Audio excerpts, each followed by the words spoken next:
is a sawbones devastation. We're going to show you how we do a shoulder arthroplasty, and this is for a reverse shoulder, which is our most common procedure that we do when we're replacing someone's shoulder. So these are just simple sawbones, but this is the human shoulder, right? So you have the socket here, and then the humeral head, and this is your shoulder moving around in space. And the reason why we're doing this surgery for you, or what we would, is because either you have a large rotator cuff tear or because this joint is very worn out. Those would be the two most common reasons. So Blake here is going to hold this. And so we start the surgery, we start in the front of the shoulder, and we make an incision here, and we go between the muscles.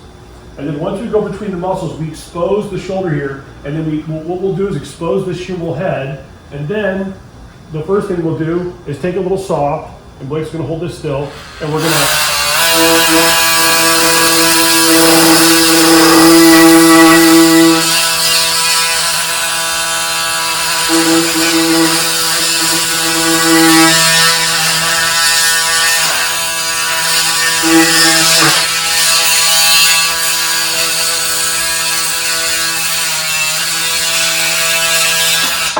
We're going to remove that piece of bone there, okay? So that's the first step of the procedure.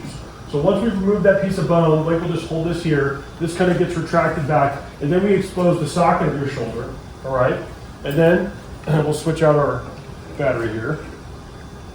Then once we have the socket of your shoulder exposed, or glenoid, is what we call it, we actually have specific guides that we use.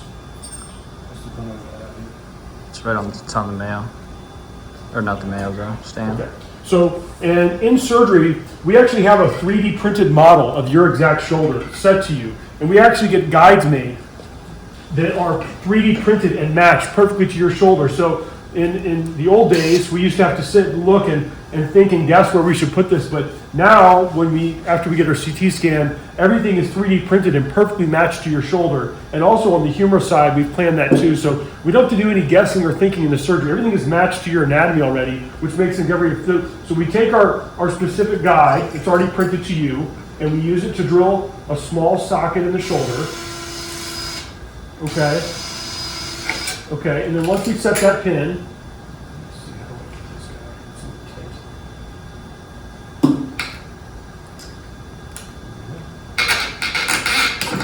okay, then we'll use a second reamer to kind of freshen the bone and make everything flat right here.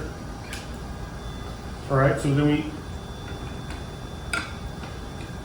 ream down the socket just to make it nice and flat.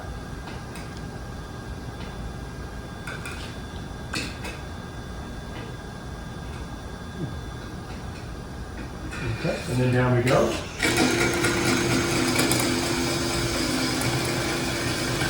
Okay, so now we're nice and flat there. And then there's another one to drill a little socket.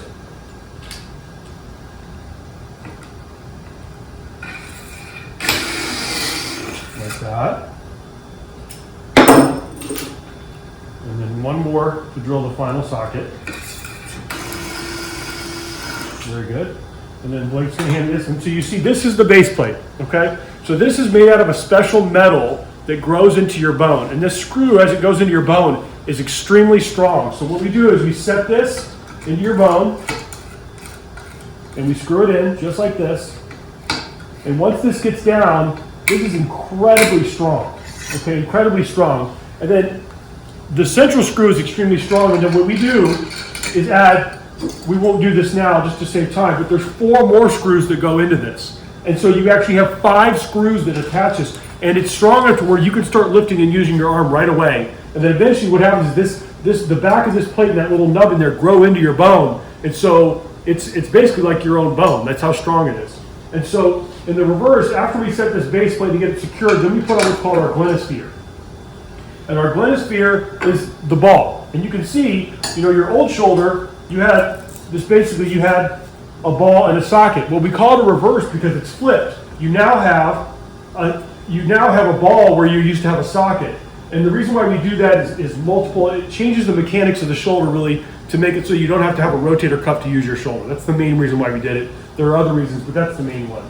So once we've secured this into place, there's a little screw that we go in, and we tighten that down, and it gets nice and tight there. All right, and then we're going to go to this side here, the humerus side. So we've already made our cut there, and there's a little device here And this just keeps getting better and better. The newest system is so simple. We just take this little device here, and then Blake's going to give me a pin. Let me sure that was the pin driver. Use that one. We can use this. Blake's going to give me a pin here. And we're going to set that into the bone.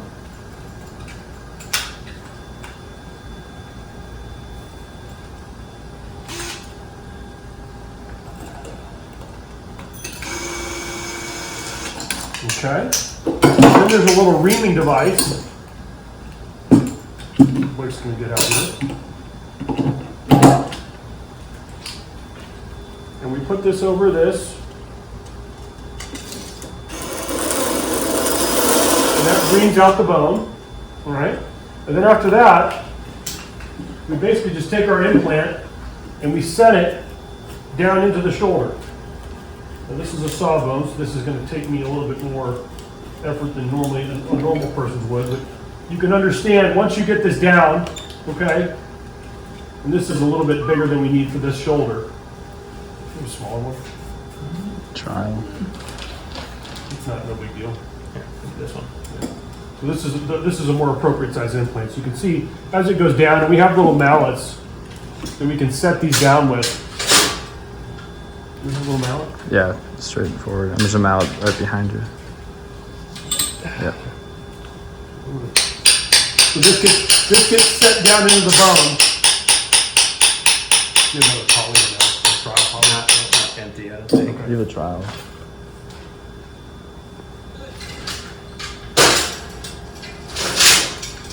Yeah, you get a little trowel there. Perfect. And then we set this little piece of plastic here, and then what you have, well, you want to come over here. Yep.